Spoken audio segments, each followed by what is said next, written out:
Buonasera and welcome. Welcome to the School of Transnational Governance here at the European University Institute and to this important event on the Constitution of Innovation. My name is Johanna Mair and I am the director of the School of Transnational Governance.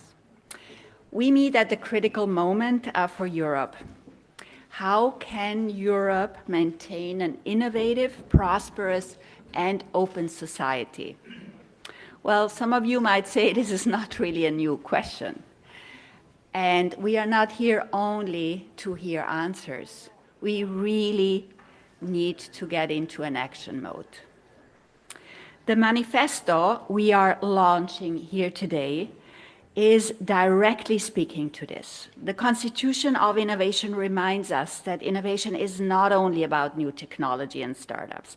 It is about the rules of the game, the way we design markets, the way we manage fragmentation, and the way we uphold legal certainty and long-term prosperity. This is exactly the kind of debates the STG is excited to host. Our school is a place where policymakers, scholars, and practitioners come together to test ideas, to challenge assumptions, and to build bridges between analysis and actions on those issues that we are truly consequential for Europe's future. I'm also delighted that this event is the result of close cooperation between the Florence School of Transnational Governance, the Department of Law, and the Dynamic Competition Initiative, which shows how the EUI's intellectual community can work together on questions that cut across disciplines and policy fields. With this, let me thank you once again for joining us here and online. And it is now my pleasure to hand over to Fabrizio Tassinari, Executive Director of the School of Transnational Governance, who will guide us through the program and the discussion. Thank you.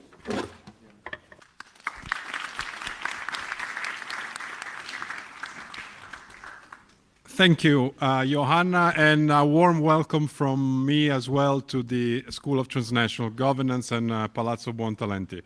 As Johanna just said, this is exactly the type of conversations that we like to host, and we are especially happy to do this with our friends from the Law Department, the Dynamic Competition Initiative. Still, you will appreciate, for me personally, it's going to be quite a daunting task because it's a long panel, very distinguished, and I can see in the room just as a distinguished audience.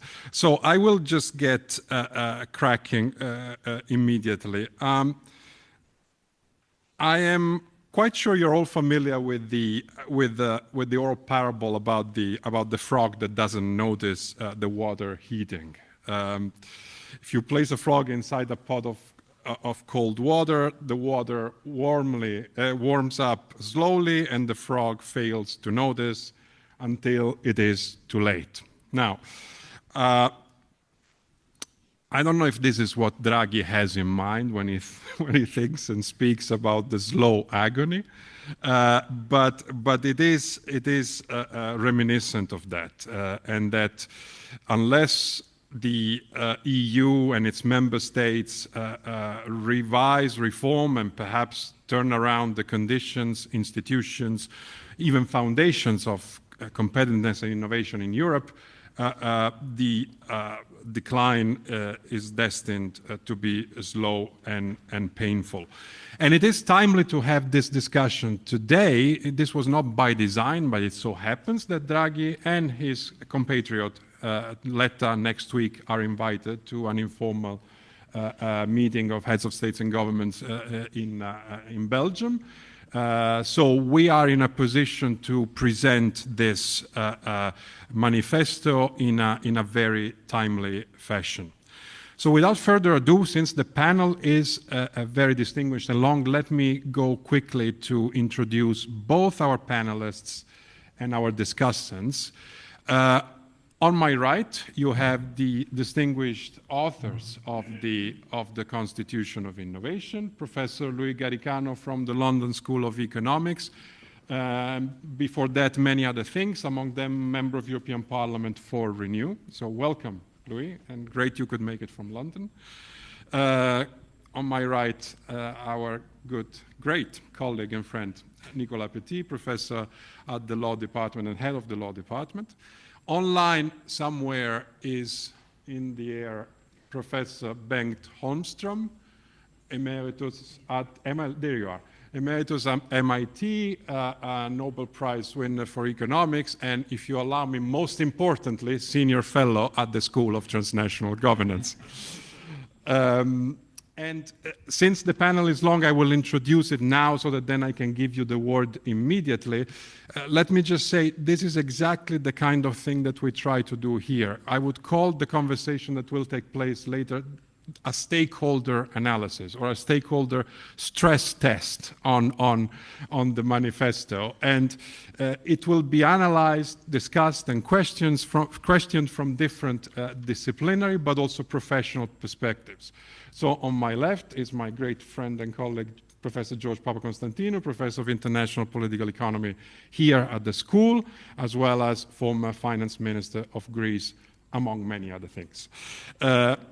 Further to my left, Dr. Lucia Aleotti, a great pleasure to welcome you here at the school, board member of the Menarini Group, pharmaceutical, and vice president of Confindustria, which is the Confederation of Industries here in Italy, with focus on economic research department. You had the economic research department. Further to the left, the Honorable Dario Nardella, member of the European Parliament, and before that, mayor of the city for nearly a decade, and also in your case, a great friend of this place. So great to have you back, Dario. And so great that you brought here the students of your academia, so they are all here to cheer you, I guess. Further to the left, Mr. Erkki Liikanen, former governor of the Bank of Finland, former commissioner and minister in Finland, that will provide a Nordic perspective, I suppose. The rest of us are mostly from Southern Europe. And finally, but not least, we thought precisely to give full flavor Poliana, who is a policy leader fellow here at the STG from Brazil, and with a focus on innovation. And we look forward to hearing from you. Without further ado, I think, Louis, the floor is yours.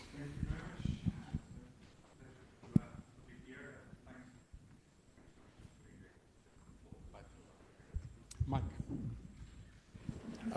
It's a pleasure to be here. I have some slides, so I hope they can go up there. We have Bengt Holmström online, as you heard, who's also Nordic, and Nicolas Petit here. So the three of us are going to talk. Nicolas and me will talk on the first round, Bengt and Nicolas on the second, and me and Bengt, I think, on the third. I think that's the plan. What we're going to do is not going to be neither, oh, we just need a federation of European nations and that's the end of the story, nor, oh, we need a Europe of nations. So you'll find it difficult to put us in a box, and I think that's a good thing. So I want you to, especially those of you who are younger in the room, to think back from 2050. Okay, so you're in 2050 today, you're in Florence. In Florence, nothing changed for 400 years, so I guess why would it change in the next 25?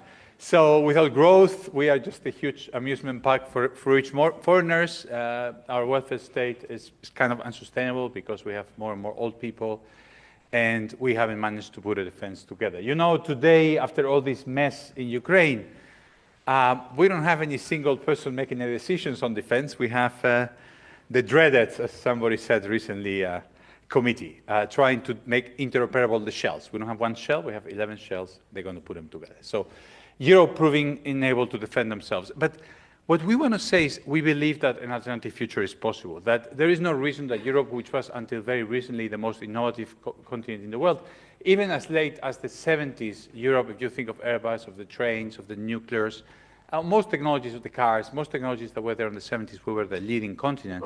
It was only with information technology revolution that we got behind. And I'm not going to give you the numbers for the EU-US GDP per capita gap. It's very large, but you know that it's particularly a problem for Italy, which has basically spent more than a quarter of a century with no growth. If you look just at the big companies in Europe, and you look at their market cap, and you look at their other R&D spend, you see that in the US, all the big companies are tech, and they're all recent. In Europe, some of them are tech. We have Novo Nordisk is a pharma sub, but we also have several which are kind of doing handbags and not really doing any R&D. If you look at the R&D numbers, I was updating the numbers, but I didn't have the time to send it.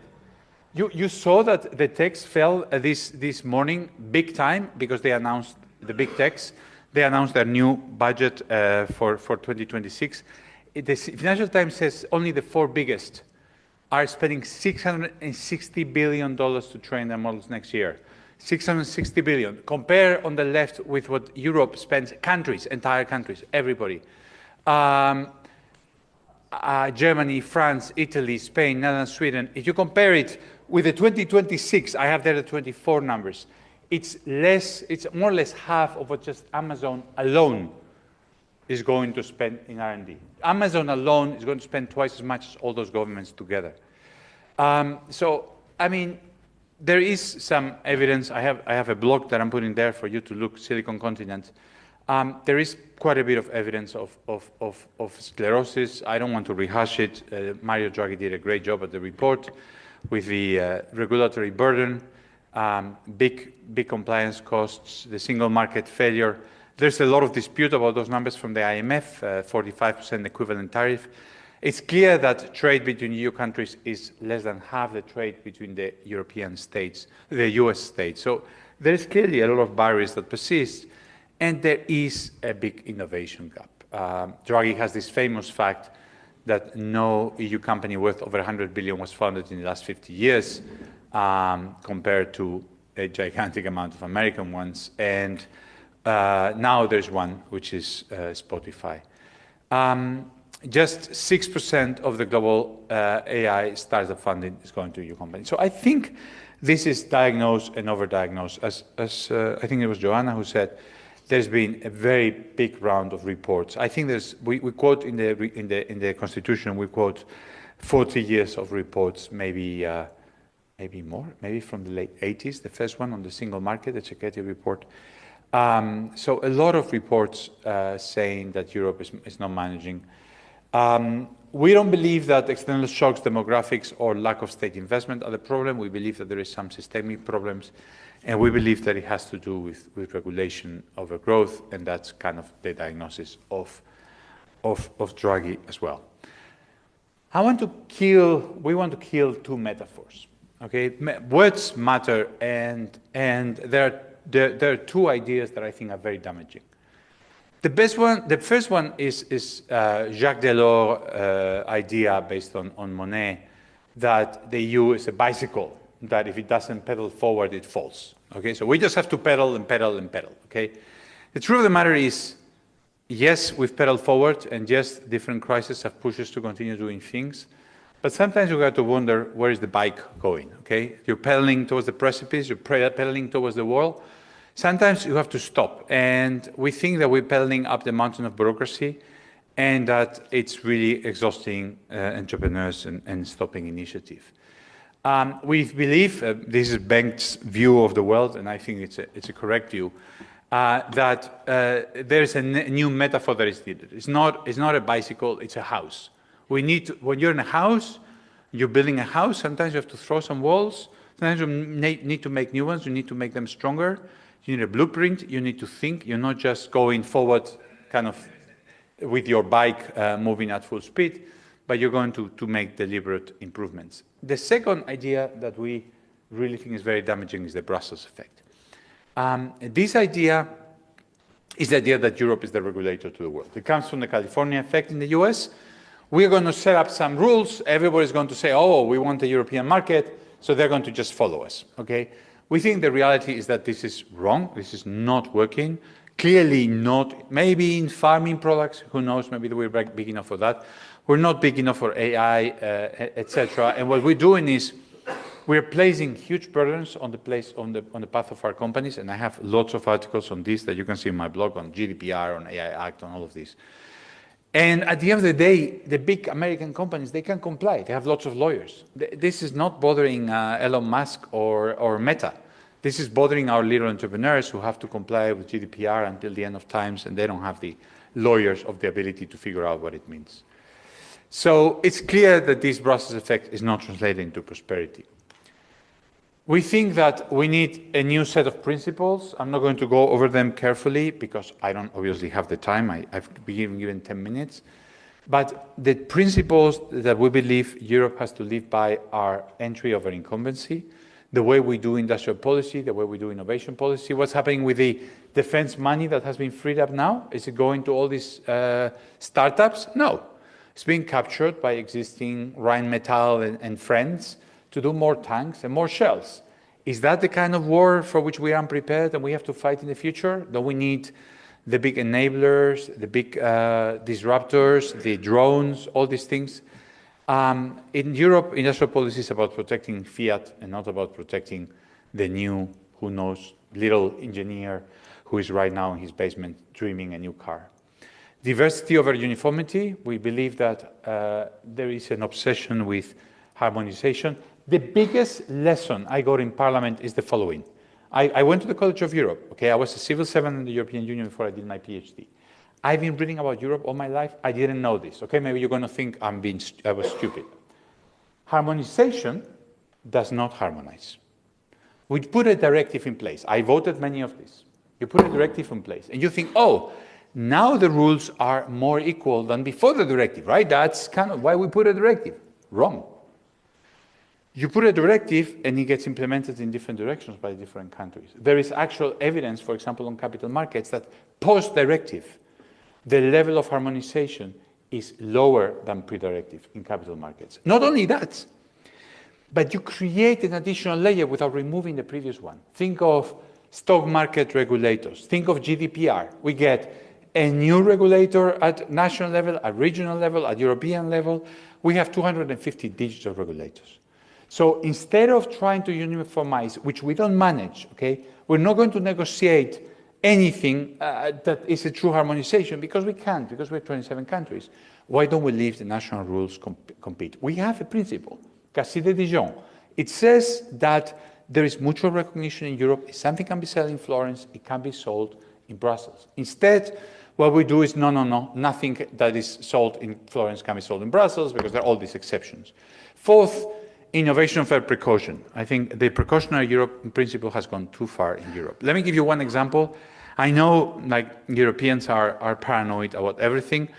Corn, genetic modified plants in Europe are basically ruled out in every case. There's only one exception. There's one seed that is allowed in Spain and Portugal. That's the only modified seed that exists in Europe right now. This is true for everything from corn to self-driving cars. I mean, Florence doesn't have Uber. I mean, I'm sure somebody had a safety reason to not have Uber. Trade-offs, no free lunches. I was in Parliament when Ursula von der Leyen came explaining us that the Green New Deal was not only going to be great climate policy, but it was going to create lots of jobs. Sorry, if you raise the price of electricity, you're not creating lots of jobs. It's not a problem, okay? Maybe we are worried about climate change. I am, okay? I am ready to pay a price, and I'm ready to support those policies. What you cannot tell us is that that's for free, okay? Not only for free, but it's going to create new jobs. Well, everything European businesses are doing now is replacing existing capital. That means you're not increasing your ability to produce, you're just replacing. You're not creating a new train line, you're making the old train weather compliant, climate compliant. You're not creating a new road, you're making it compliant, etc., etc. Now, we have some concrete proposals that I won't elaborate. We think we have too many objectives. Is that what Americans call the everything bagel? Every proposal of the European Union has to have 25 objectives, and it makes everything really not achieve any goal. We think growth should be coming to the fore. We think directives have to go for the reason I told you, and we think we should have regulations. We think that there should be a new layer of courts, which is the federal commercial courts. You're a French firm trying to sell in Italy, and there is some stupid Italian rule that doesn't allow you to sell. You have to go to the Italian court to enforce what you want to do. That's going to take 3 years, and the Italian court has no European Union law, so it's going to maybe refer it. There should be a possibility for private enforcement. You are in French business, want to sell in Italy, the Italian authorities not let you. Let's go to a federal court. That's why I tell you, it's not going back on Europe. In many aspects, it's going forward, okay? 28th regime, we think that there should be a single set of EU business laws. We are very worried with what's happening in Europe. The 28th regime is probably going to be directive.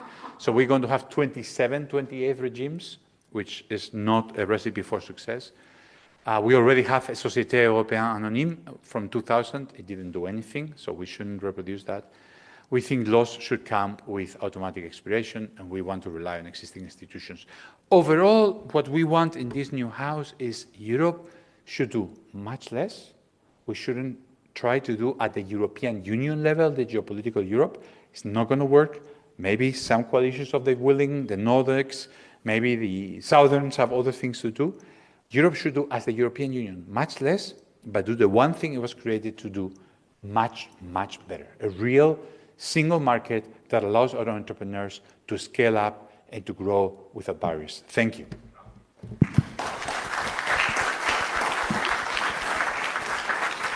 Thank you.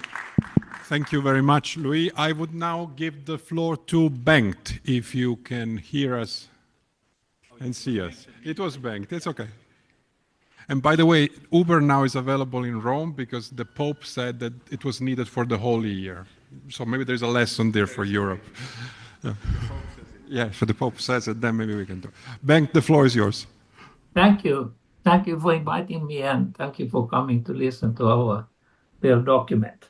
I'm going to try to focus on something very narrow, which is on the AI problem. It's massive. Let me start by reading what Eric Smith from Google, former Google CEO, says. If Europe doesn't build its own open source alternative to the Chinese and the American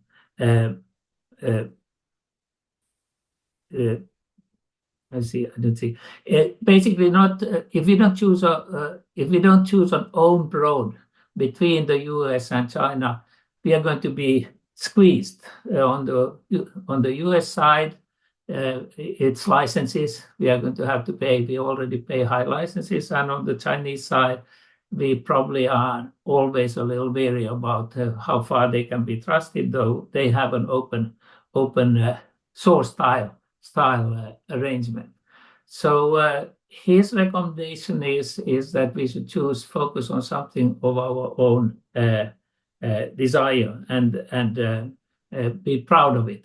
Now, that's easier said than done because we know that we are massively behind both China and the US. And the situation hasn't gotten any easier with, the geopolitical problems that we have right now.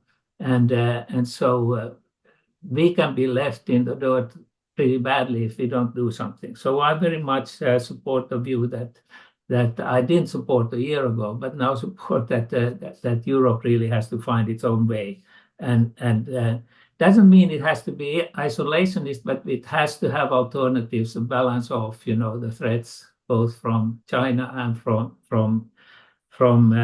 the US.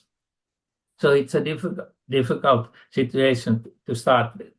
So this is the predicament. Euro, I should say that there has been a lot of positive things happening in the terms of the AI, the startup communities has been very vibrant this year. At least I have seen it from Finland, but also elsewhere. So it's a great deal of excitement in Europe, but the thing we are emphasizing here is that we have to have architecture to support that. we have a massive fragmentation problem when it comes to something to support that startup enthusiasm.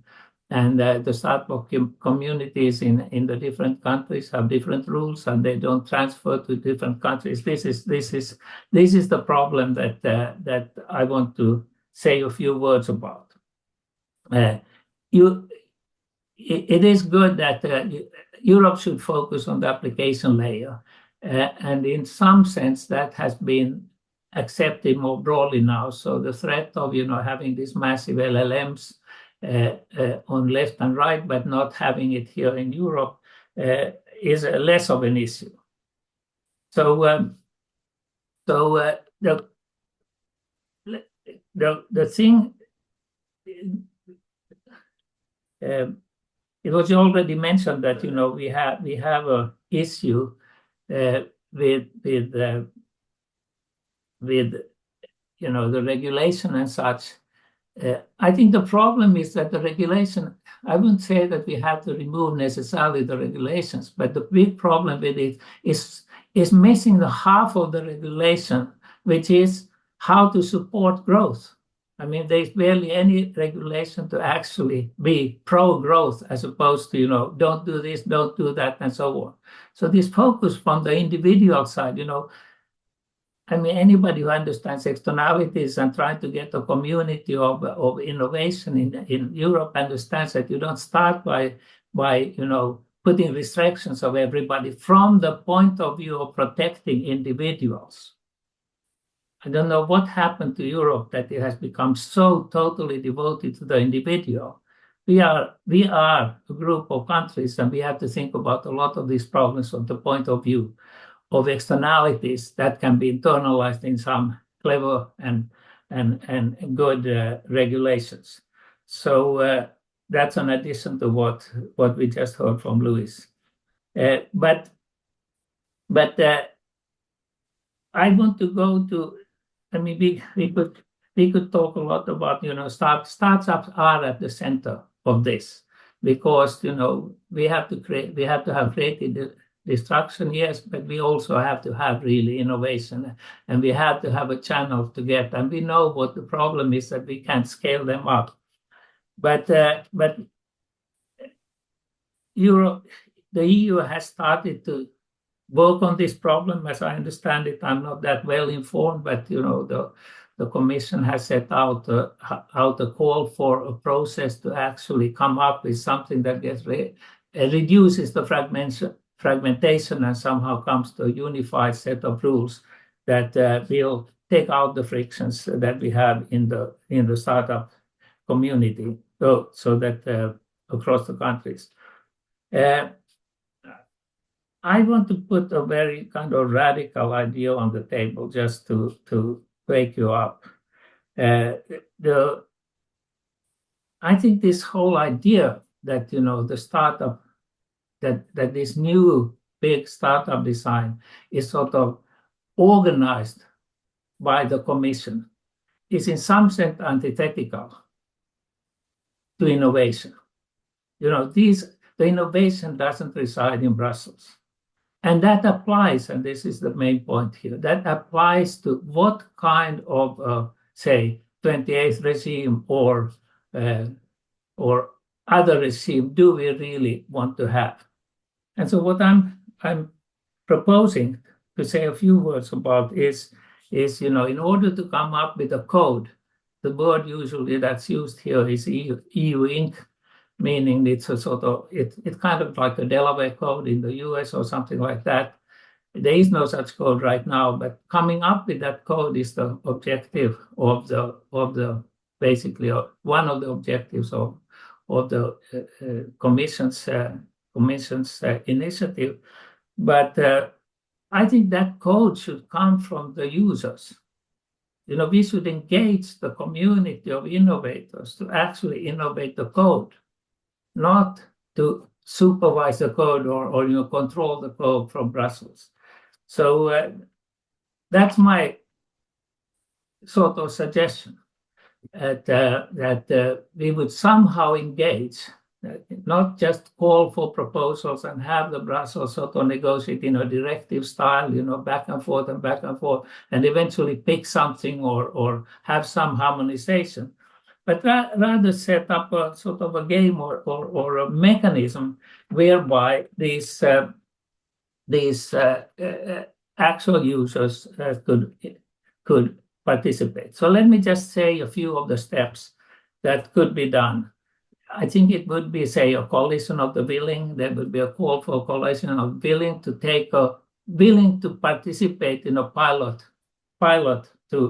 for coming up with a new code, a new code for this EU Inc. And there will be a second stage where there is an open protocol competition. So it's not Brussels telling how this is going to happen, but Brussels has a minimal set of guidelines. But these communities, in some sense, anybody, founders, venture capitalists, lawyers, academics, can engage in sort of proposing what they think is important for this. And these proposals would be published. And then from there would be divided sandboxes that would sort of compete for, being, and then you would run these sandboxes to see how actual entrepreneurs and companies would be using these proposed. They get to choose whichever sandbox they have, but they would then be running it, and then there would be some transparent evaluation. So I'm reading from a longer sort of list that I've written down, but the underlying idea is bring the entrepreneurs in to actually have a voice in what they like, and for also users to see what they like in terms of a functioning code. I think this would be at least, and maybe late in the game, but I think this would be something that would be innovative in itself and at least worth a try. So that's not really what is in our document right now, but I just wanted, but it's certainly conforming with what the document says. Thank you so much, Bengt. So you went indeed further than the report itself to make the case that innovation doesn't reside in Brussels. Let me take the first soundbite, and the second would be to bring in the entrepreneurs in how you build the code. Okay, so now we heard from two of the three authors, or the three tenors, as they have been dubbed in the popular media. Still have to figure out who is Pavarotti in this. But let's move to the discussants, and I would start with you, George, because you have promised a few of us that you would have a contrarian view. So this would be the time for you to voice it. All right, thanks a lot. Yes, I have been cast in the contrarian role here, which is not particularly easy, given the three authors, and I love all three of them. Bengt is a towering figure in economics. Nicolas has done fantastic work on dynamic competition, and Luis brings not just his academic credentials, but also his experience and frustration from the European Parliament into this work. You can actually read it in the lines as you read it. So. What I'm going to try and do is address three things. One, is the diagnosis right? Luis says we all agree. I will diverge a little bit. Is the prescription correct? And I was missing out some essential elements, and I'm going to try and do this in 5 minutes.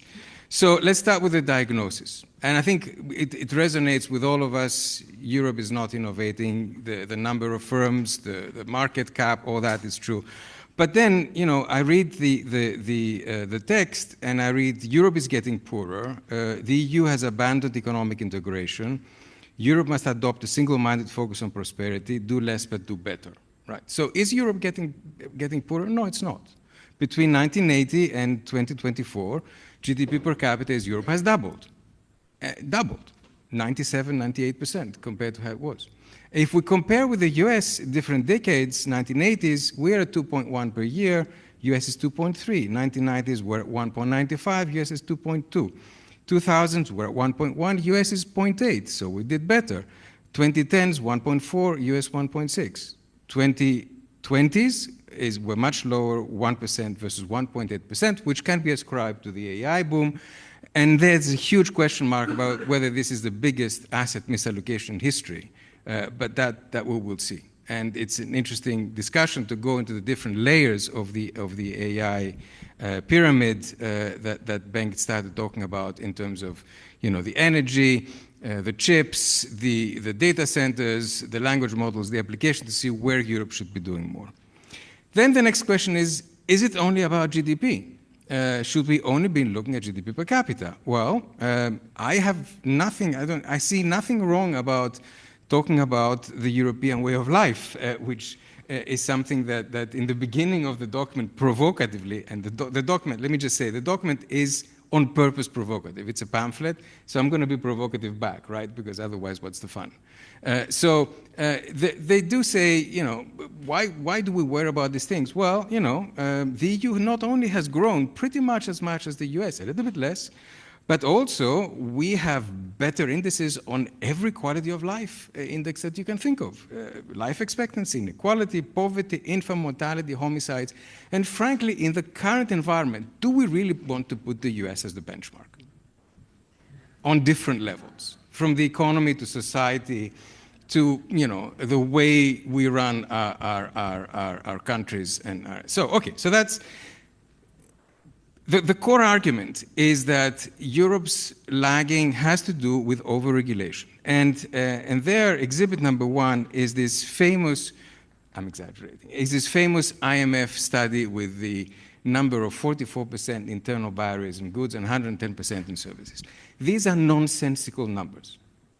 They come out from a gravity trade model. It is a residual which lumps together preferential differences across countries with true barriers. You cannot interpret these as tariff equivalents. It is as the way that Donald Trump interpreted, basically, the deficit between the US and other countries as being a tariff equivalent. It is similarly nonsensical, and it is a shame that this has found itself in speeches by van der Leyen, in the Draghi report.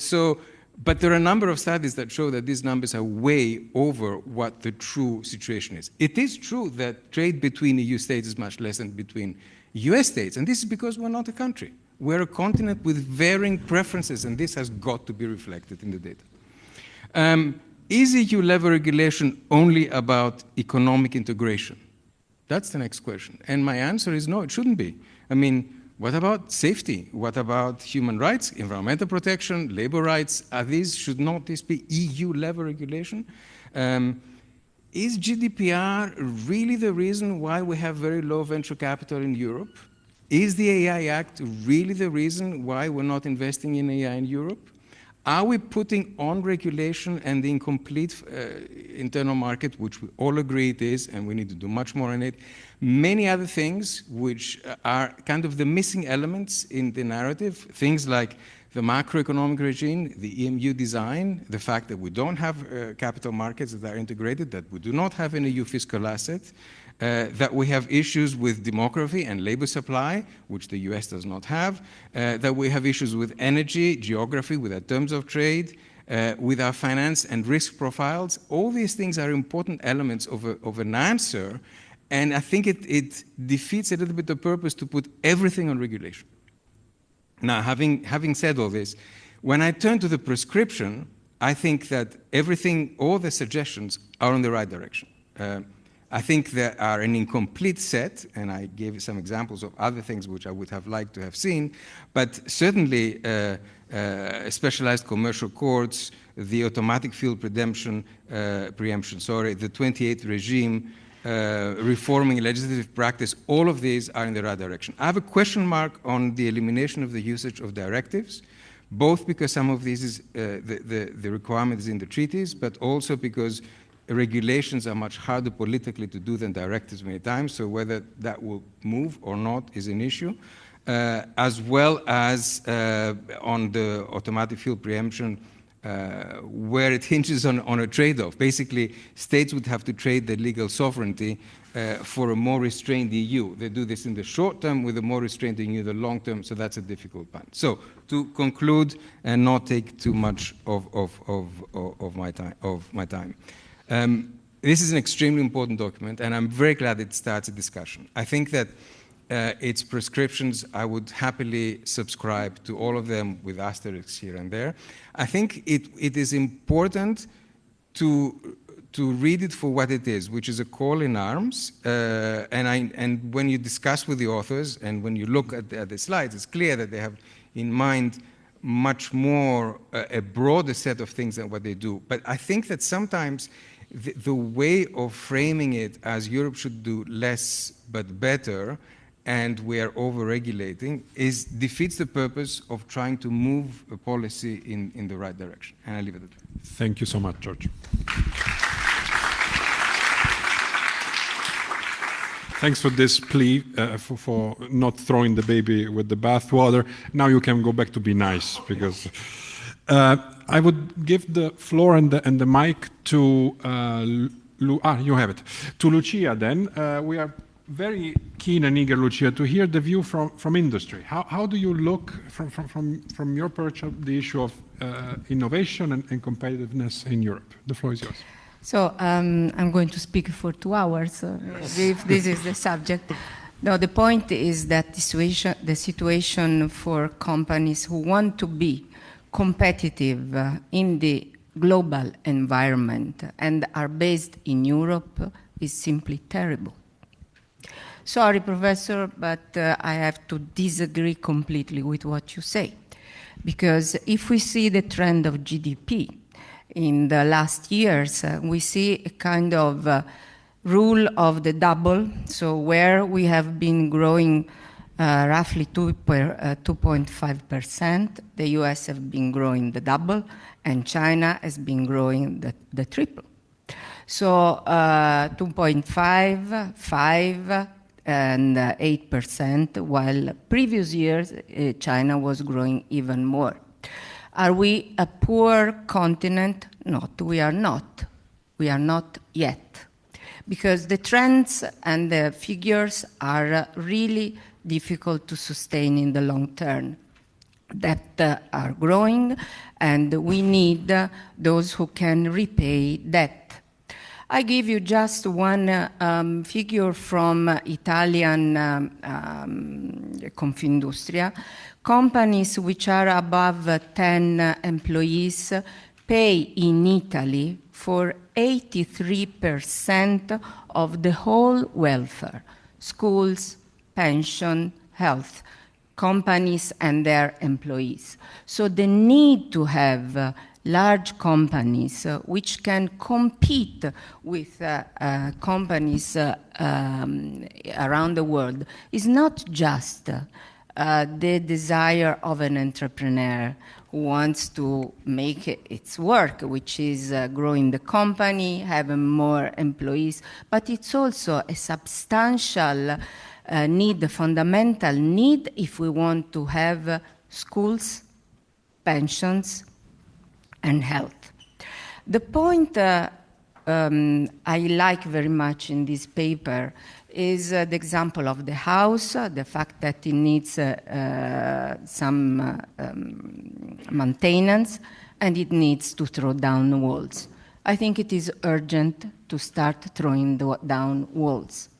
All the regulations that have put burdens on companies are not, unfortunately, only the ones that have been mentioned here. There are a number of points which are incredible. If I tell you something about my sector, which is pharmaceuticals, okay, we want more drugs for our health, and everyone likes innovation. Great. So a company should go innovate, but then when it comes to the return on innovation, here we are. Nobody wants to spend money on pharmaceuticals, but the price of a drug is the return for the innovation for a new drug. So all the debate that is going on also with President Trump on the cost of pharmaceutical in the US versus Europe, where he says that US are paying for innovation in pharma worldwide, has a point of truth. Europe has regulated that intellectual property on pharmaceuticals should be shorter than in the US. Then countries can negotiate and obtain lower prices. Good. So the final return on innovation is lower. If the final return on innovation is lower, we have less money to reinvest on innovation. And guess what? Then our drugs are used by people. And health regulators say what is not absorbed by your body to solve your problem has to be sent out. Europe invented a tax to be paid by companies on wee-wee, because it is going to in the water, and what is happening to the fish. Another tax. Do Chinese companies have this tax? No. Do US companies have this tax? No. Shorter IP protection, taxes, lower prices of sales. So, are we competitive with Chinese and US companies? No, we are not. And in fact, patents from EU companies are down from 31% to 20%. Chinese companies are up from 12 to 28. American companies are up from 31 to 34%. So this is the real world evidence that something is not going in the right direction. And if we don't start to really focus on making Europe a great industrial platform and a great innovative platform, which means we need industry, we are going to, little by little, lose our capacity of being wealthy citizens and healthy citizens. Thank you. Thank you so much. Thank you so much, Lucia, for this reality check from industry, and I'm sure there will be counterpoints coming maybe from some of our discussants later on.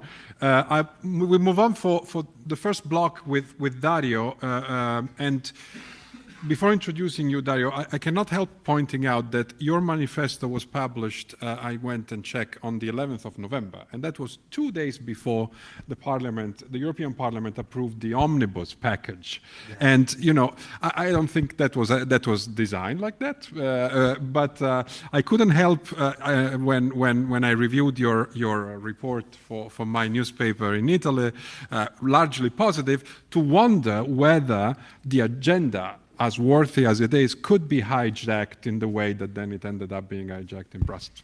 Dario, the floor is yours. Thank you very much for giving me this opportunity to discuss with you.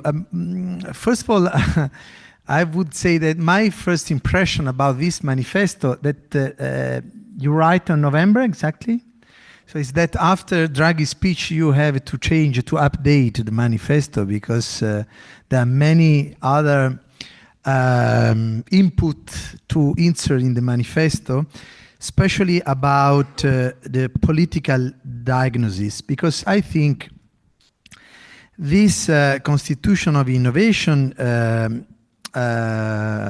is not only about technologies, market, capital, is also about institutions. No? When we talk about innovation, we should consider the political aspect and institutional aspect.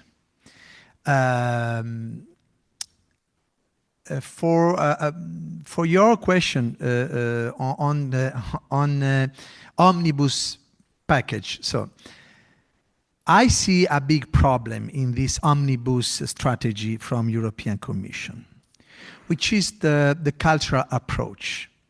So the largest cultural approach in Europe, when you are facing a problem, an issue, is to make a new rule. This is my experience also as a mayor.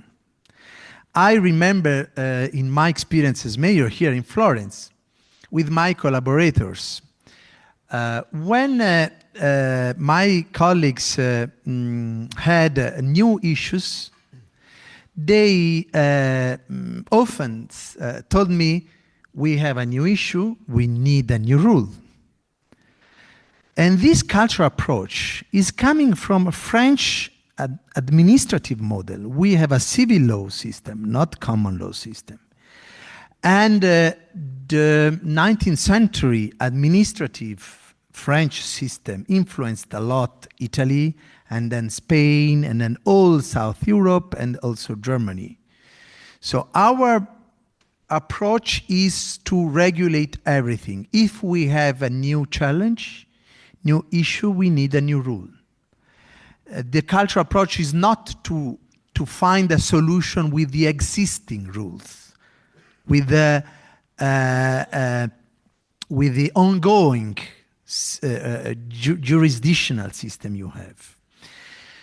So if we are not aware about this cultural approach, we risk to find weak solutions, weak strategy. And that's what I'm seeing on the omnibus.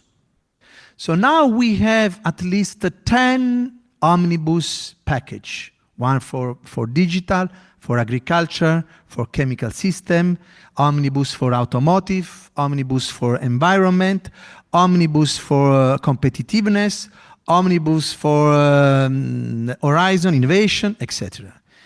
Is more or less 14, 15, is an impact on 14, 15 legislations. So let's think how many rules are in these 10 omnibus packages.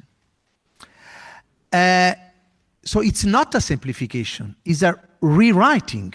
Is very different.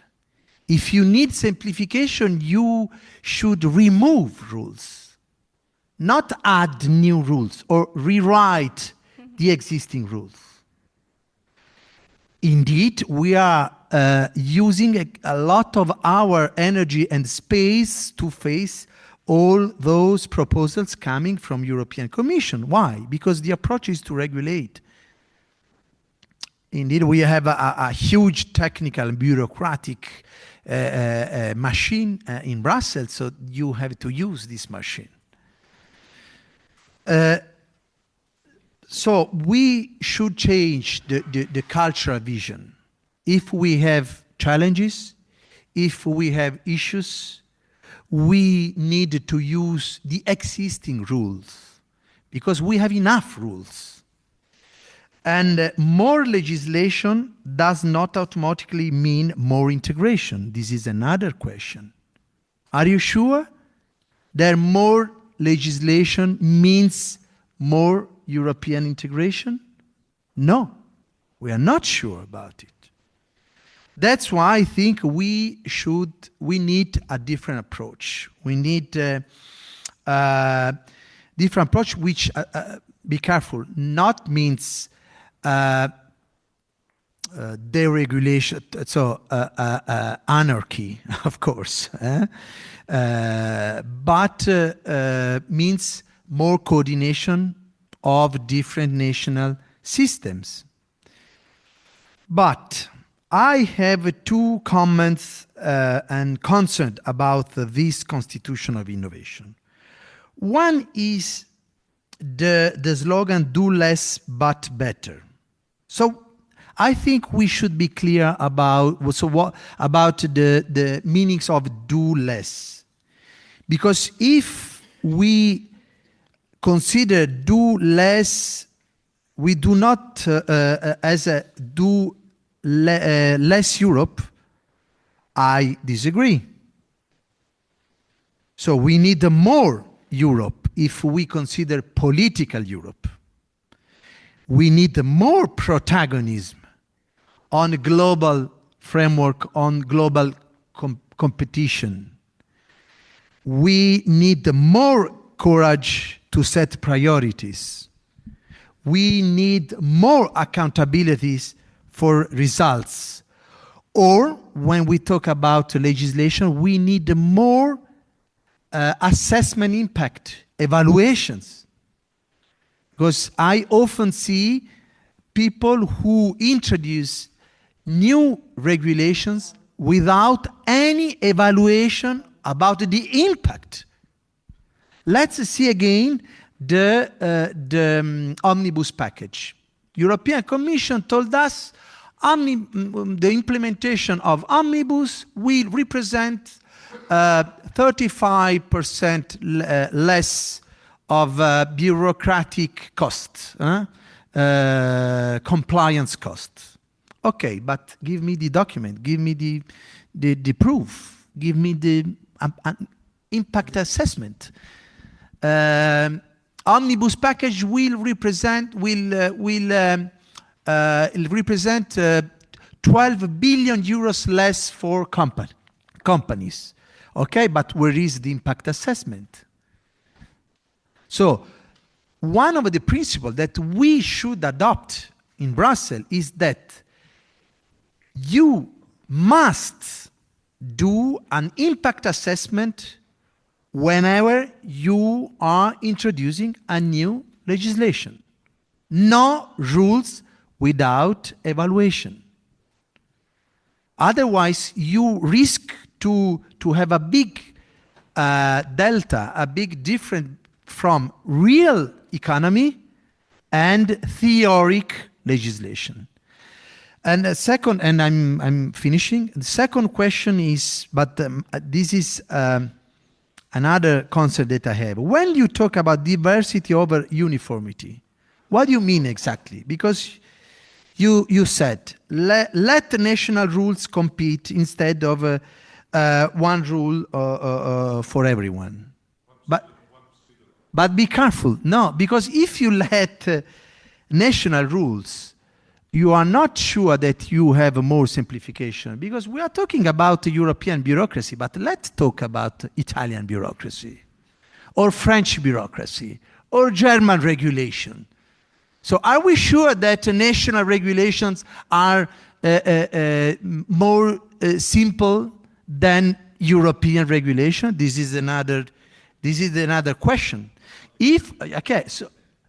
So let's. I'm curious to know something more about this principle, diversity over uniformity, because don't forget that we are Europe. Do you know who is the most important kingmaker in Europe? Not European Parliament, unfortunately. Not European Commission. It's European Council. And European Council are national governments. Are national governments, okay, but European Council has the power to change bureaucracy and the technical sector. So the challenge is for national governments. Thank you very much. Thank you so much, Dario.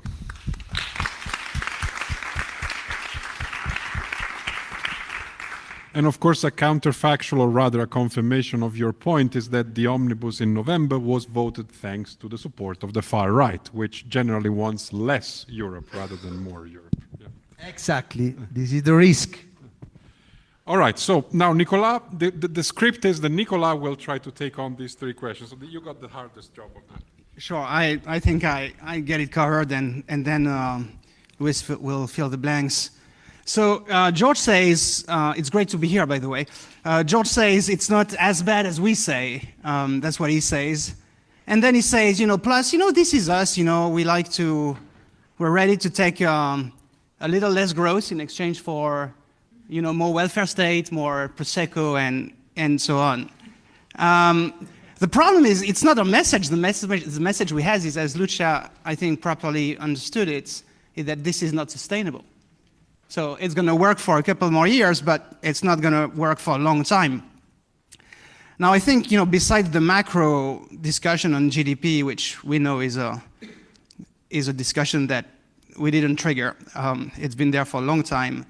I think we think that the superiority of the Draghi and Letta evidence-based is that it tied these macroeconomic observations to devastating microeconomic findings about what's going on in the real life of businesses, large and small.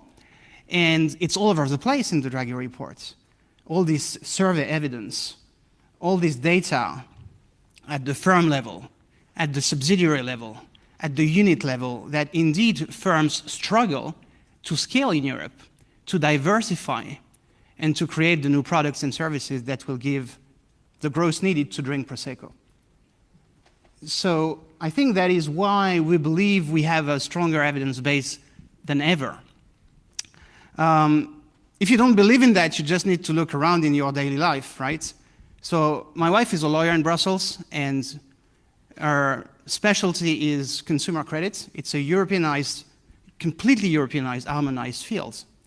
Until a recent time, most of our work was looking at credit contracts for banks, of course the evil players in the economy, and advising them on whether this complied with European regulation on consumer credit. Since about 5 to 6 years, most of our work today is no longer about advising on European consumer credit legislation, but it's about advising on GDPR, on the AI Act, and on AML, anti-money laundering legislation. This is a huge distraction on her time and a huge gain for the law firm, but certainly not for the businesses she advises. Well, last but not least, of course, what we saw 2 weeks ago in the context of, in parallel to the Davos summit, is also real evidence that Europe doesn't have scale and Europe doesn't have agency on its future, right? We are not price setters, we are price takers. And this is what we see every day on TV. So I don't think you can really question this. I mean, it's all over the place, and there's certainly no grounding to sort of, come start and say, hey, your GDP unit data, it's just, 0.6 incorrect. I think that will not carry us any further. Okay, the second point that I want to make is to come back on what Dario said, because there's one way to read this manifesto, which I think we didn't intend, and we certainly do not want to leave this impression in the future. This is emphatically not a deregulation agenda. It is a rational regulation agenda. So we welcome, I want to say this very clearly, we welcome EU-wide common rules if they meet 3 conditions. Condition number 1, real regulation over directives, and not fake regulations that are de facto directives. I studied digital market regulation, DSA, DMA, AI Act, and so on. They're all regulations, but they all have exemption clauses that allow the member states to develop their own mini DMA, mini DSA, mini AI Act. And the result is that you have things that are nominally called regulation, but are effectively directives. This is not a rational model of regulation, so that's condition number 1. Well, by the way, we have the same in M&A. Now there's all this discussion about having national M&A control over deals with startups, right? So we used to have a single one-stop shop for merger control, the EU merger regulation. That's one area of exclusive competence of the EU, right? Where the EU really has power. But now you are seeing the proliferation of national M&A control regimes. Why, right? Are you going to file, if you are a startup, are you going to file, you merge with another startup, you're going to file everywhere in Europe? That's wrong, it's just wrong. Second condition, immediate and automatic field preemption. When there's a regulation, national law disappears, excluded. And the court should be extremely strict on that. And 3, just like you said, Dario, life cycle cost-benefit analysis, with sunset clauses that are hardly enforced by courts and agencies. Life cycle, it means you do an impact assessment when you put an instrument in the pipeline in Strasbourg and Brussels. You also do an impact assessment every time there is an amendment that's proposed. The amendments are not subject to serious cost-benefit analysis. And then you just run this through the life cycle, right? And if you don't do that, you don't have rational regulation. So I think that's what I wanted to say. Luis? So I'm happy that George was happy with our recommendations. I'm happy that he was not happy with our diagnosis. So I will not defend the IMF numbers, but I will tell you the ECB December 25 report on the same numbers. So let me tell you one thing that doesn't require any regression. The EU trade in services between 1999 and 24 rose from 8 to 16%. Great news. How much did it grow with countries outside the EU? From 8 to 16%. The single market made no difference whatsoever to trade in services. The European Central Bank calculates the barriers in this study for different goods and services. And it says, in the quantifying, it says for different, it says for trading goods, 70%, manufacturing, 60%, food products, 110%, coke and petroleum, 110%. Those are the equivalent tariffs they find. For services, it's even worse. So I don't think there's any question, the European single market. It's extremely fragmented, and it goes through lots of, I mean, you know it if you're a little company trying to sell. I mean, just doing the value-added tax in different countries is going to drive you insane. There's no harmonization on that. On GDPR, I'll tell you what we know about GDPR. GDPR appears to reduce, this from my own blog, the number of venture deals in the EU. From the post-GDPR, 26% reduction in number of monthly venture deals, 34% reduction compared to the rest of the world, 31% reduction and data-intensive, particularly data-intensive deals. Early-stage deals, 34% drop. So yes, GDPR, I think there is 15 papers in economics on GDPR. I don't think there's one that has a different finding. It's unusual in economics that all papers find the same thing. GDPR is very heavy on compliance. I think it's very damaging for Europeans to continue to think, oh, the US has all this murder rate and they have guns and they have crazy Trump, we are much better off, and then we don't need to do anything. It is true, the US is insane, okay? And I came back from the US, I was a full professor at Chicago because I prefer Europe, and that's why we're fighting for Europe. Bengt is still there, so I will have to rescue him at some point. But Europe has a serious problem, and the problem is basically we don't have the growth to afford a welfare state. We are not going to be able to afford the increasing pensions obligations and health obligations of our older population. If we don't grow, we are toast, and our nice coffees and nice tapas and nice quality of life will not be, as Nicolas said, sustainable. Thank you. Thank you, Luis. Now, I give the floor to Erkki. You have a mic. Very good. Yes. The floor is yours. Yeah, thank you very much. First of all, thank you very much for your paper on this analysis where you say that the single market doesn't work well enough. I agree.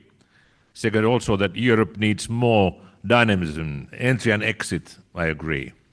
On this overburden regulation, possible, but we need always evidence. So I can give some concrete examples there. Because you have two proposals here, use deregulation instead of directive, then follow better what you have been implemented, less more infringements. Give three examples. Actually, George was young minister then when I was responsible for telecom regulation. We had a situation that internet was booming and Europe was late. We had to change the whole legislation. We decided to go to 5 directives instead of 20. Was dramatic. But then we saw that there's missing problem, that's the last mile. Cable from the home to center was owned by the monopolies. If you don't broke that, you will do nothing. We came to the conclusion that we can't give that to directive. It takes 18 months or 3 years or 5 years. We went for regulation. It was adopted by European Parliament, Council of European Parliament, and in later analysis, like Thomas Filippone, who wrote the book The Great Reversal, that was the greatest success, one of the 2 great success stories. It was regulated with one go for everywhere. Wim Kok made a report about famous Lisbon agenda, where conclusion was that it was failure, too many objectives, not good coordination, except the homes, schools, and universities were connected because there was unbundling the local loop. So I said you should always test the regulation possibility. And there are 2-3 good examples there, and that is one. Second, when you say that the prosperity should be the only purpose, I in principle agree, but there are a couple of issues you must remember. You don't produce pharmaceutical products only for prosperity. You want to also take care of the ill people. So that you need, that's why, that's the point. So yes, you can have also other objectives, but you must do assessment to see what is the impact on competitiveness of the industry at the same time. Pharma reform one was done after 2000, had one innovative solution. They proposed that new biotechnological companies can have a European authorization to a new product. It was massive change, very much contested. You know what was the biggest success story in the area? First vaccination against corona. BioNTech, Pfizer, that was first vaccination authorized by this legislation. So when you do legislations for good purposes like better health, guarantee that new innovations can be done properly. Pharma, chemicals. I remember when I went to see Olaf Scholz for the first time, I asked him, do you know REACH reform? Because deal was on in Hamburg. Said, yes, actually we discussed yesterday in German government. Why? Because UK leaves the EU, but they want to stay in REACH, in chemicals legislation. Why it worked? It worked reasonably well. It's not perfect, but it's very heavy impact assessment analysis, not only health, environment, but also competitiveness. Interestingly, the biggest part which was cut off was animal testing. That was terribly expensive, and animal welfare people didn't like it either. So this impact assessment can be also helpful if you do it properly, but you have also other objectives than prosperity. So I in principle, I'm positive for that regulation should be tested first. If it's not possible, then you see the others. Last point is infringement. When I became commissioner very long ago, 30 years ago, I had a discussion with Jacques Delors. I asked, what are the key tasks for the commissioner? He said, right of initiative and guardian of the treaty. I always remember that. So we have two tasks, very political and then actually legal referee tasks. When I heard 2 years ago that one commission said that now we are a political commission, I got very worried. Because if you don't first properly assess what laws are important and necessary, and you don't properly follow up the implementation, you fail. Commission must do both tasks. They must be political in the initiative, but they must be strictly legally minded when they follow the implementation. It's not about political gaming, it's just proper implementation. So I agree with your comment on infringement. In principle also with regulation, it will not be easy run, but it's always worth trying. Thank you. Thanks so much.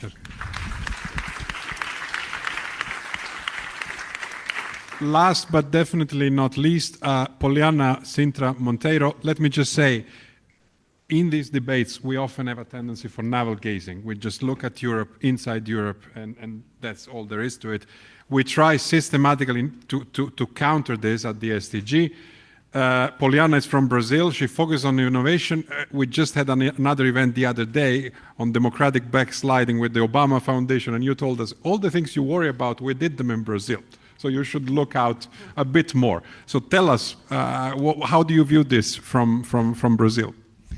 Hello, everybody.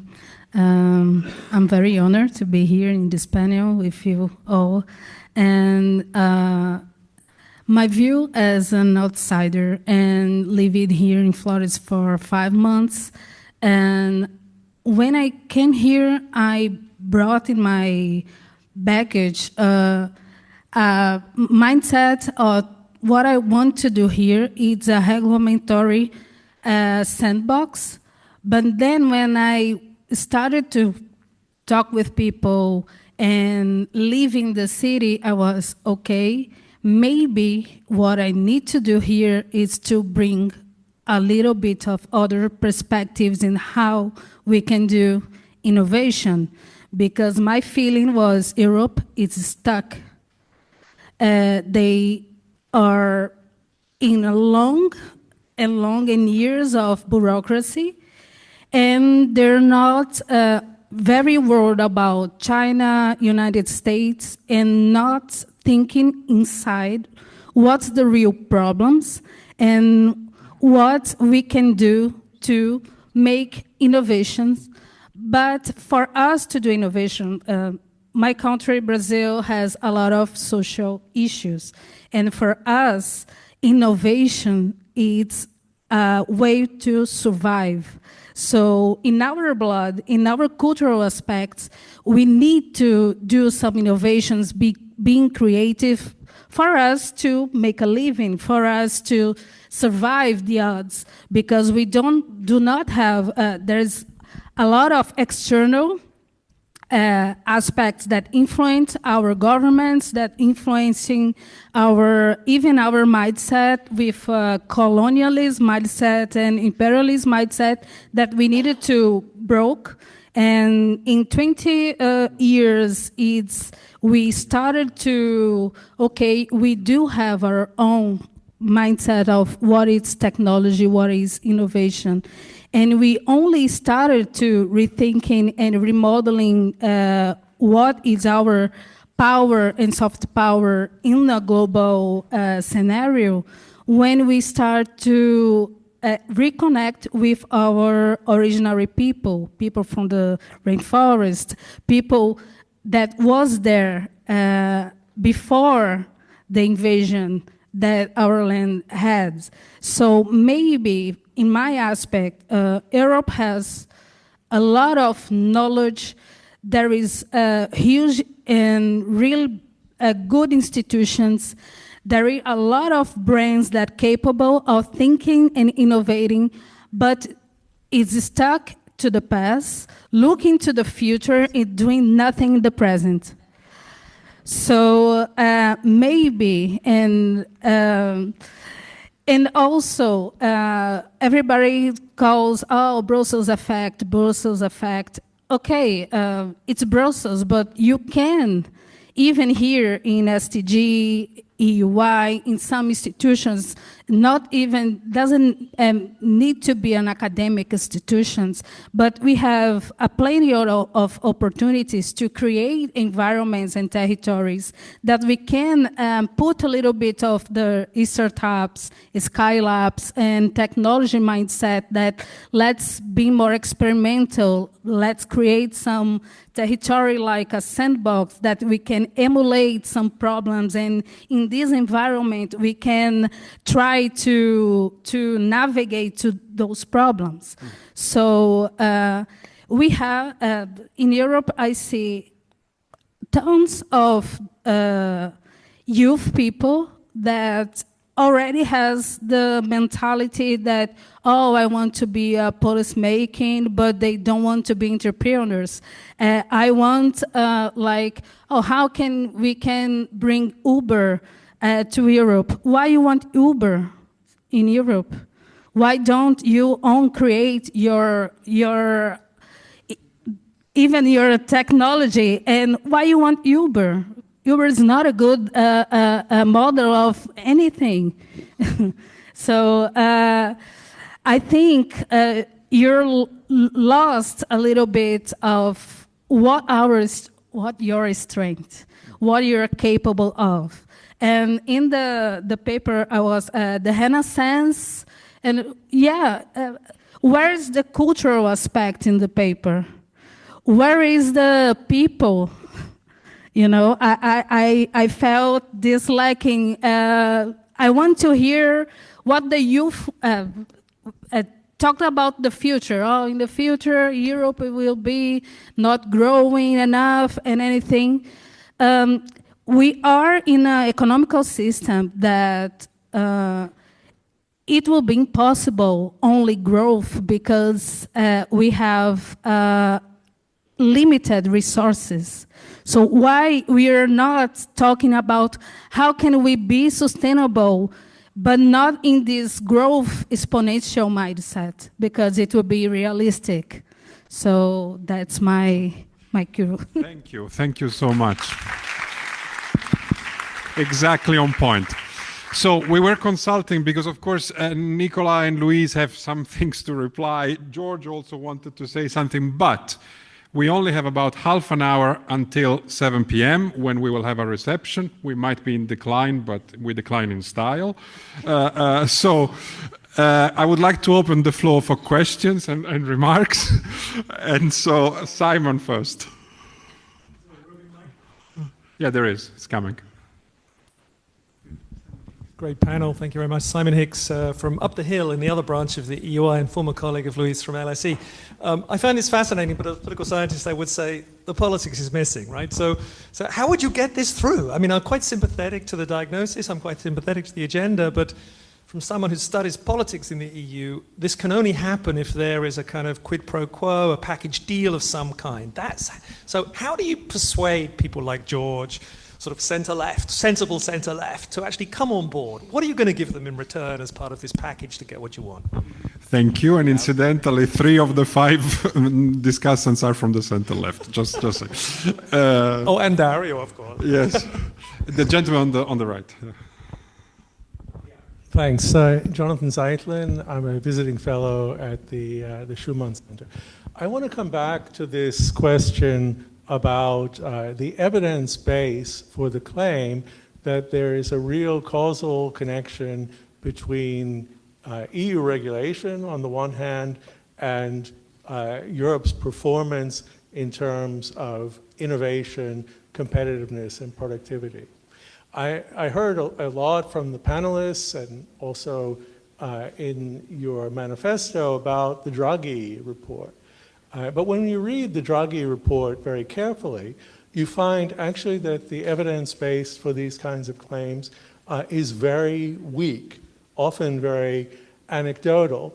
And when you go into the footnotes, you find that the sources often don't say what the Draghi report derives. Let me give you a couple of, I think, important examples. So one of the most quoted headline claims in the Draghi report is that 60% of European businesses consider regulation to be a major barrier to investment.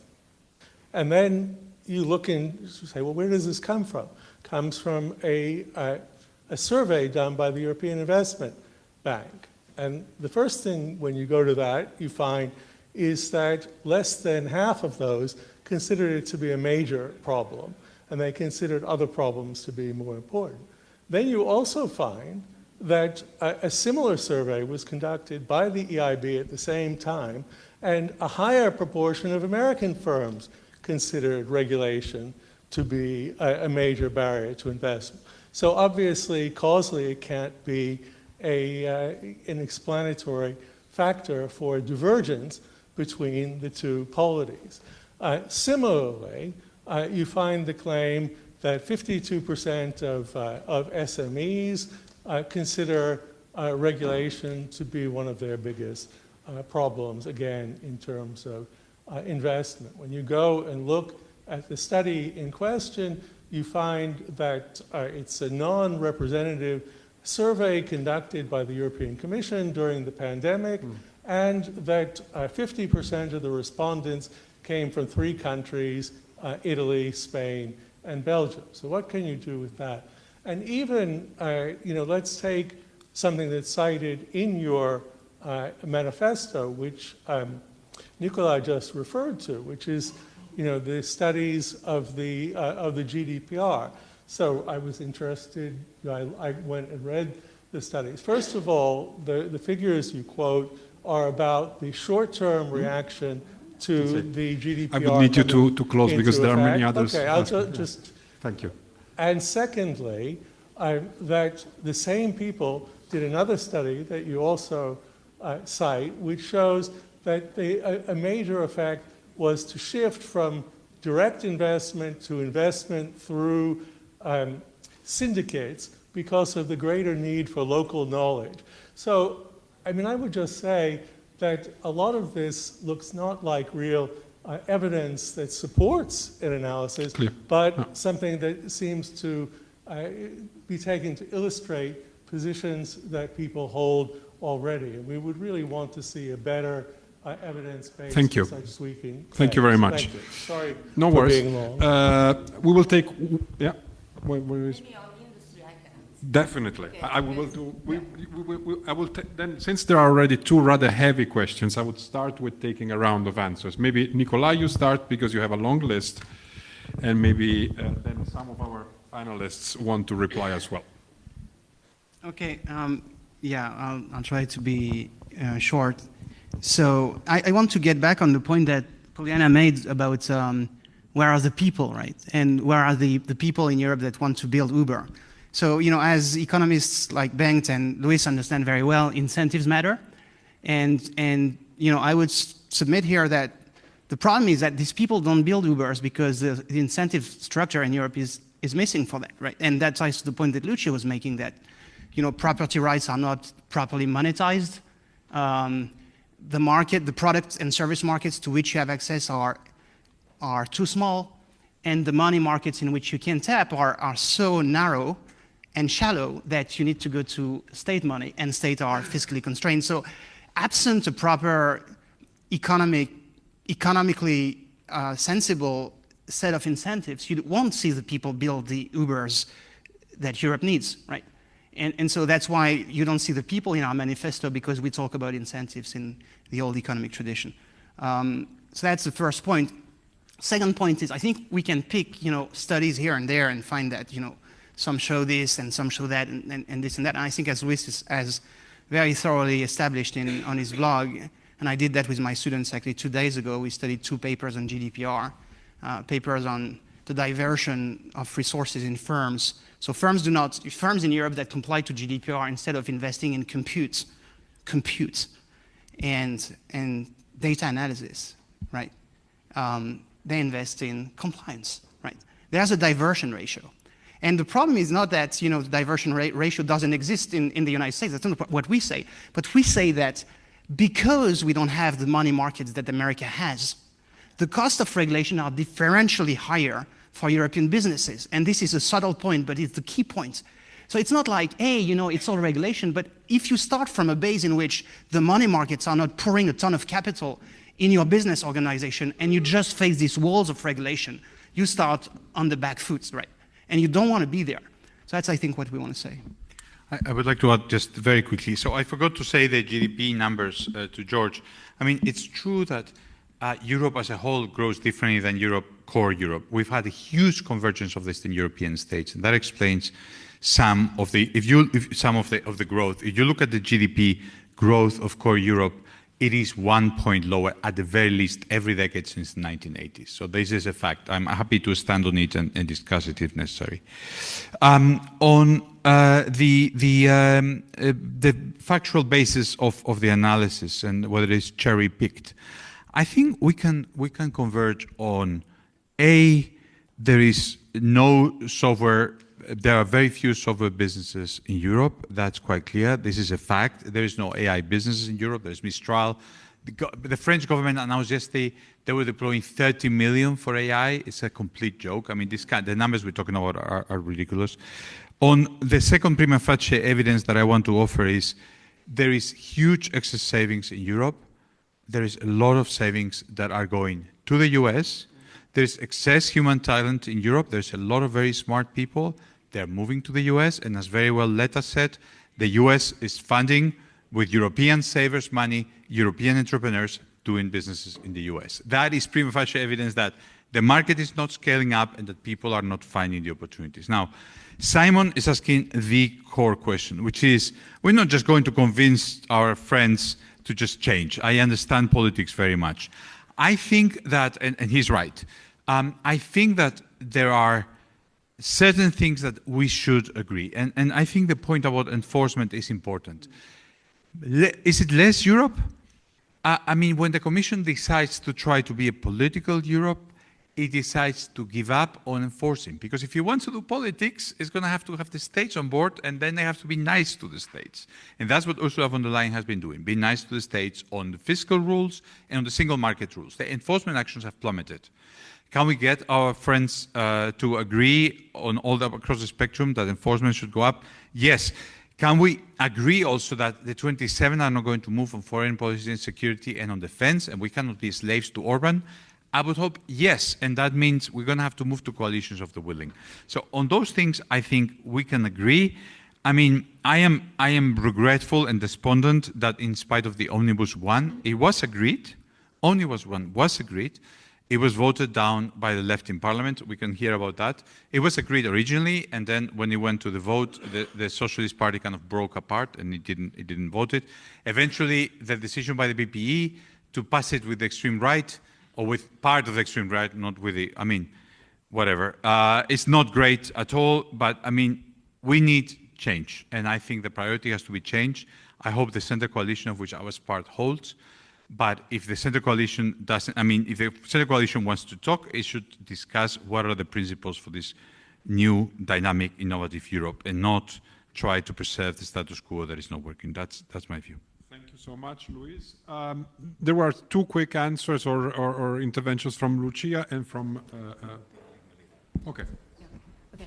Thank you. The point regarding the Draghi report. So the Draghi report has its sources. I think these sources are limited, as you say, because the reality is much stronger than what the sources say. We in Confindustria, have regular meetings with French Confindustria, the MEDEF, with the German BDI, with the Spanish Industrial Association, and we have our representative in Brussels, which is Business Europe. The point is exactly the same. Regulation is killing our capabilities of being competitive. And you know what happens to those which are not competitive in the world. Sooner or later, they die. So we see that we have lost already many areas of business which are there to be the future of the world, and we are kept out because we have not been able to have the rules and the push. Also money from banks, which are regulated also on their part. And it is all a wheel where wherever you look, there are aspects that are over-regulated when compared to the US and China and very soon India. We will see the impact soon of these big areas of the world growing. China is tremendously innovative. They are creating innovation in all areas, including capability of working design areas, which has traditionally been one of our strong areas. Europe has been able to destroy its main industrial sector, which is automotive, which was also the one which was investing more in research. So the point is not having a court case against what's happened until now, but to have a different view for the future, because I totally agree that otherwise, the extreme right wing will take the rule of next commission.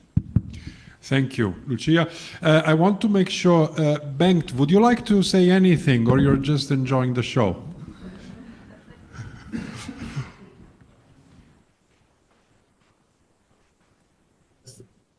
Okay, can you hear me? Yeah. Yeah, I'm enjoying the show, but yes, I just want to come back to the fact that what worries me the most is that we are not, you know, at our age, we really need to worry about the young people. I mean, and this attitude that we have comfortable. I mean, nobody has mentioned even the fact that we have no defense in Europe, really, seriously. I mean, this could wipe out the whole welfare state of Europe because you don't have a state anymore. I mean, Europe somehow has managed to use all the money that other places like China and the US have spent on their armies. It's unfortunate it has to be done. Europe has gotten away with a massive benefit from not having to do that. I mean, there are exceptions like Finland and the border policies, but you have to think about that too. And then the second thing is that I mean, the funding or the scale up for innovators, which is really one of the most critical problems, they go to US because they can't be funded properly, and the scale ups cannot be funded in Europe. That's just a massively serious problem. And the more the geopolitics heats up, you know, we can really be missing a lot of key pieces that we need here in Europe. And I'm speaking of European because I'm only a European. I'm not an American citizen. So I have a right to say, speak on behalf of Europe. And you know, it's somehow that's just enormously worrying. At the same time, I must say that I've been very inspired by the young people, at least in the Nordic countries, the enthusiasm for, you know, innovation. But they eventually hit the wall because they can't scale it up, and you know, I fear that that's going to maybe. I mean, I was at the Slash event this year in Finland, and that was a major concern for the startup communities, that nothing has happened really. The innovation has stalled because of the scale-up problems. So, I think, I guess I'm directing it mainly this to George, that I understand George wanted to be provocative, but I worry that you may not really take seriously what is really a massive issue.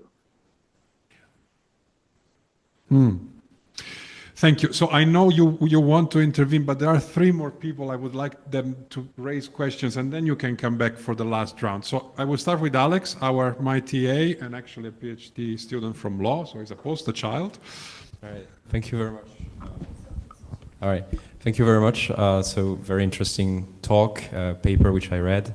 I wanted to go back to the question of innovation, right? Because that's really central to the discussion, and it's obvious that, you know, the EU is lagging behind in AI, like quite dramatically. It's like I think we can all agree on that point, and that's a very personal thing for me because like one of my best friends actually went to the US to work on AI-powered research. So we discussed about that topic a lot together. And he keeps lamenting that the EU doesn't have any infrastructure to help him go back to the EU and work in the EU. But what's interesting is that he never talks to me about the fact that the EU is overregulated.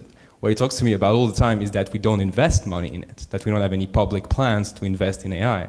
So I was kind of surprised because the paper, I feel like, talks about growth quite a lot and makes proposals to increase sort of general growth. But it's also written Constitution of Innovation, and you talk a lot about improving innovation in Europe, but my understanding of how you improve innovation is it's by having public programs that are that target innovative sectors and that, you know, channel money and talents to those sectors. So how do you see that yourselves? Very good question, Alex. Thanks. Calypso.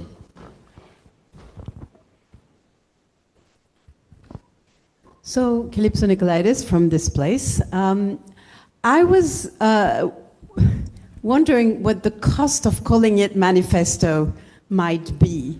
I mean, it's really cool when academics do that. You know, we make it exciting. Wow, cool, revolutionaries. But of course, isn't the danger a bit that you kind of throw out the baby with the bathwater, and simply the way in which we love as academics to always ask, under what condition can I make this argument?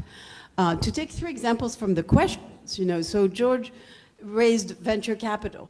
And you, Nicolas, you very rightly kind of push back against all those who are saying, oh, they're just deregulators. That's your simple story, manifesto story. No, smarter regulation.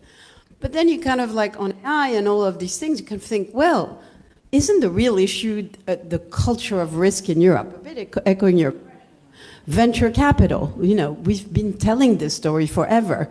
Is this really about above all regulation, and there's part of it, venture capital is in part a function of regulation, but is it, or is it not something deeper about the culture of risk, and the risky Europeans then go to the US? So you're putting too much, on regulation. Or Dario's question, isn't there a contradiction between the moment you say, well, we should have regulation and not directives which allow for customization at the national level, but you also say diversity, therefore mutual recognition. Now, if you are going to mutually recognize rules in Europe, regulating services and goods and all the rest of it, then, it's not regulation. It's not one standard, one regulation.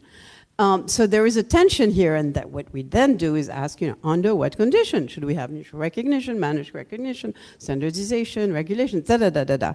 And then Poliana finally, I was wondering, Luis, why did you just regret that the omnibus was stopped in the EP by these dangerous leftists? No, I know you don't think that, but because actually what was the problem is that Ursula von der Leyen has done away with impact assessment, and Dario was saying this very rightly, and transparency and democratic accountability. And I know that Poliana is the only person who talked about the people, democracy. You won't be surprised that I'm going to bring this on, but isn't that another angle on the remedies, that a democratic panopticon, the people watch, and the omnibus was trying to get away with it?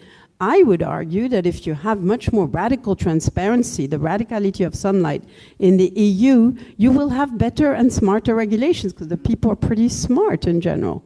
So 3 examples of less manifesto type. Thank you. Was there another question there? Yes, and then we take a round of replies starting from the discussants. Yeah, and I had some remarks on George. Short, though. It was the PISA results are down. If you look at mathematics, the PISA results. PISA, Education, You see the youth health, when it comes to obesity, mental health is decreasing. Well, it's increasing, I mean. Fertility rates are also at low rates. So what does that tell about the younger generation? Because I think that a society that thrives is when young people thrive and when they progress. And at this society now, we see among many European countries, the young people are not thriving anymore. If you look at employment rates for a youngster, it's very high. So how do we solve that? And secondly, I was wondering, what do we do with the educational system? Is an educational system where people study for 5, 6, 7 years, is that a good society? Could we do something with the educational system that people can study 1, 2 years and get into? And thirdly, we don't have Angela Merkel anymore, but who is the big leader in Europe now? Because I think that we need a big European leader who can, compete against Xi Jinping. But who is that today? So the first 2 questions, we all agree. The third, I'm afraid we are not going to agree. But okay. There are many questions, but I would like... Is it short, Alain? Yeah, now you have to promise me. You have to promise me. Okay. That sometimes people who are in a difficulty become more creative, right? And I think that I've seen that in Africa very often too. We see that in Ukraine. They didn't have a defense sector, but the war created the necessity to be creative. So to rebound on the question of Prosecco, right? Prosecco, we all have a Prosecco despite the lack of growth and innovation. As long as we keep our Prosecco, is there any chance that we will be creative and have growth? So do we need these situations of crisis to suddenly realize we need to do something? And it's the COVID, etc. Right? So I hope it was short enough. It was very good. Thanks so much. Is it also very short? And then we take a final round of replies. Thank you. I'm David Chiaramonti, Polytechnic Torino, and Clean Energy Ministerial Platform. I'm chairing for Italy a 25-country work stream of the Clean Energy Ministerial. So we have a quite broad view from outside Europe. And actually, I really appreciated the discussion. We normally work in policy regulation, but there's one point I'm missing in the discussion today. What went wrong? And my personal analysis and what I hear from Brazil, from India, from China, from US, from some other European countries, is the lack of industrial culture, what also Dario and Lucia mentioned. I mean, in developing regulation, there's a lack of understanding of industry. I could make thousands of examples of European regulation, just make one, and I conclude. The CO2 regulation in this moment address the energy sector, the automotive sector, and the green steel sector. And this is done in closed-door rooms in Brussels. And there's a lack of exchange. And you see what is happening with CBAM. Now, a big issues on CBAM. Everybody, Italian steel industries are very preoccupied by that, but not only. So I would like to hear a bit from the speakers what went wrong and why this has happened, and if we can recover it.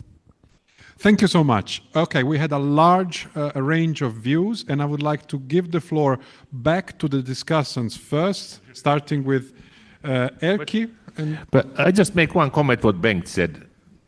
The issue about defense, security, internal market, Europe is critical for the future. And I just propose you big item for your school, one of the item.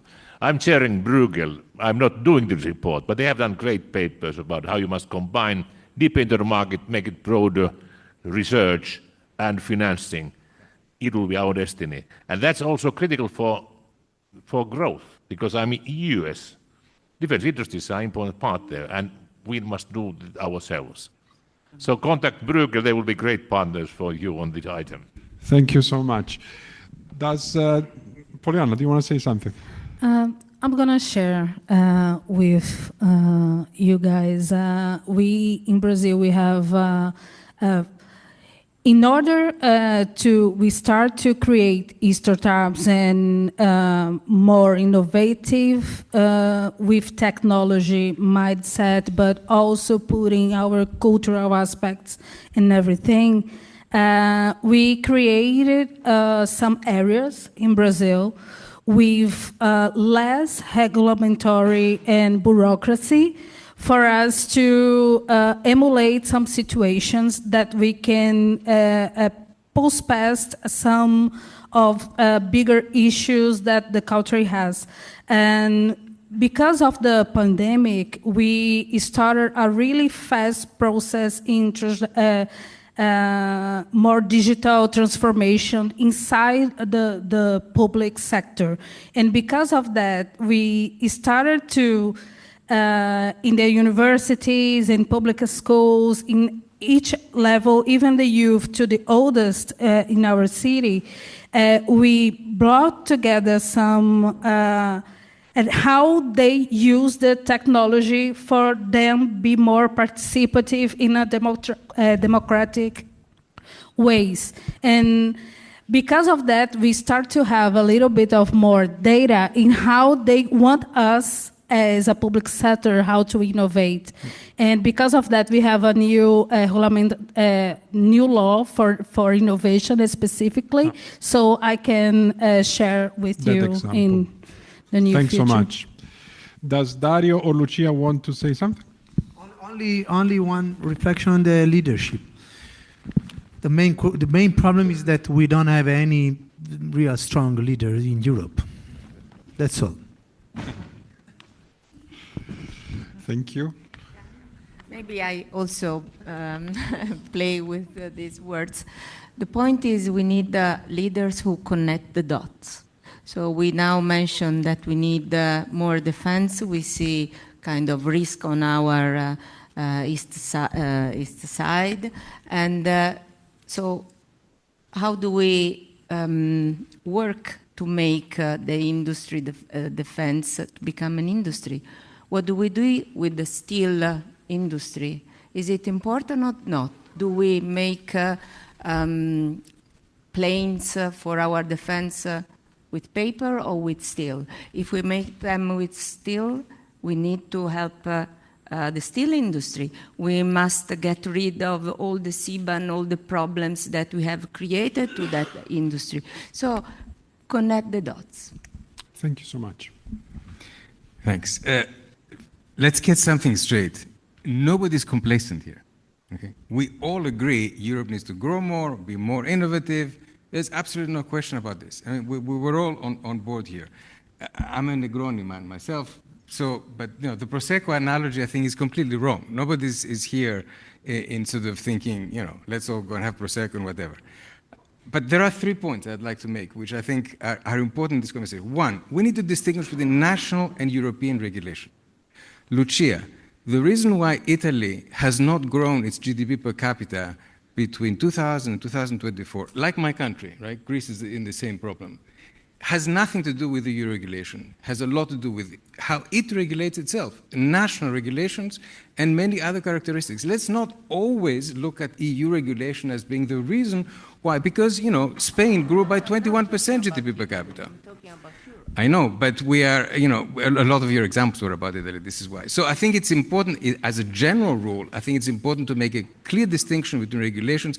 Some of the real regulatory problem is in national countries, it's not at the level of the EU. Second point, trade-offs. That's a really good point that Nicolas made in the very beginning, or Luis, I think, talking about the green growth, and yeah, Luis, we cannot say that, you know, there are no.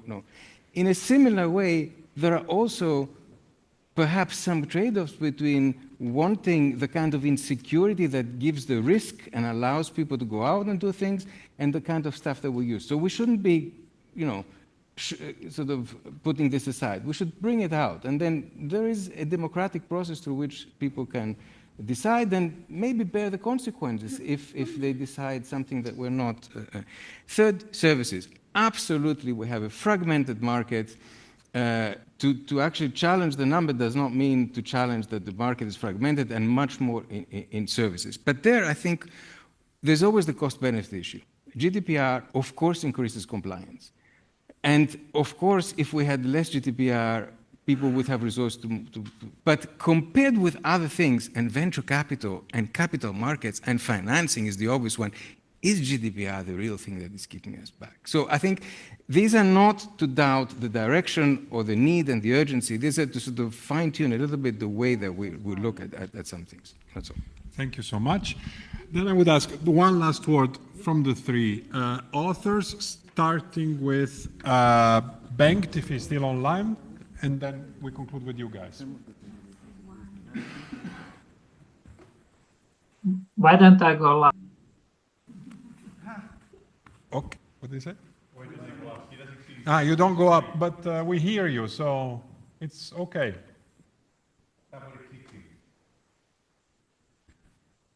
No, you muted yourself. No, I mean we were hearing you. That's fine. All right. Let's see if he comes back later. What did you have a question or? Well, no. If you had one last word to share with us, otherwise we can move on to Luis and there you are, and Nicolas. You have one last word. I have a lot of things I could share with you, but I think this has been a good discussion. I really think. I hope people realize that there's an America and a China that really is rushing forward with the AI, and you have to go there and see to realize that that's something else than that's happening in Europe, and that's just I feel, and India and South America, Europe is really stagnant with regard to innovation. Even though they are very enthusiastic about the startups. I mean, the numbers invested in there's no platforms, there's so much missing here, and there's so much on the table. I don't want to be a pessimist, but I think we have to give the young people a chance, and we are not doing it right now. Guys. Okay. So I'm going to go to Calypso's question. We didn't call this a manifesto. I think there's some PR activity here that has socialized this on networks. As a manifesto, we would have called this an essay or a statement or a declaration, une tribune. This could have worked equally. The point that I hear across the room is, why are you so hard on the EU, and why are you so hard on regulation, right? And so I want to make this extremely simple and clear. The one area in which the EU has power is rulemaking, making laws, governance, right? That's very clear. And markets are constructed. So we want the EU to take its mandates in market design and market management very seriously. That's what we say. That occasionally imply more EU regulation, that occasionally imply more national regulation, right? But it's certainly not anti-regulation or anti-EU. The system of multi-level governance that we have today that has emerged from practice is impractical, inconsequential, and almost crazy sometimes. So that's what we say. So I want to finish with a call for action. So to your point about your friend. So my two sons are in America. My little son is going to start a PhD in computer science next year. So if you can guess which universities he could apply to, they're all in the US except for 2 universities in the UK and 1 university in Switzerland. I mean, shockingly, right? If you try to think, where can you study computer science today? No European Union university fits in the bill. You have to go to Switzerland, to the UK, or to the US, of course, to China. Okay, so I agree that this is depressing. What I think is also depressing is to say that this 600 billion has to come from the state. It's not going to come. The way we're going to solve the innovation problem is not by bringing out the checkbook. That's not the states. I think my first slide should have been clear on that. The resources of the states. I mean, Amazon is spending 5 times more than the German government. Amazon, one company, 5 times more than the German government. I mean, start adding other companies, start adding NVIDIA and Microsoft. The amount of resources that have to be mobilized for this are enormous. And I want to finish with what Bengt said. The AI revolution is a big deal. I think it's the biggest deal we're going to see in our lives by a mile. And if you have been following what happened in the last 3 or 4 weeks, if you haven't, go ahead and follow it, okay? There's been new versions of Claude, new versions of ChatGPT. There's been a new version of Gemini, and the things are getting agentic and things are accelerating very fast. If Europe is nowhere in this arena, we are putting a lot at risk. So I think what I want to say is, really, as Bengt said, let's take this really very serious. Indeed. Well, thank you so very much for a rich, stimulating discussion. I feared when we said we would organize a reception, it would be like the orchestra on the Titanic, but this feels a lot more, if not optimistic, I felt the passion and a feisty energy about doing something for Europe despite differences in the diagnosis. So thank you very much for joining us and for participating.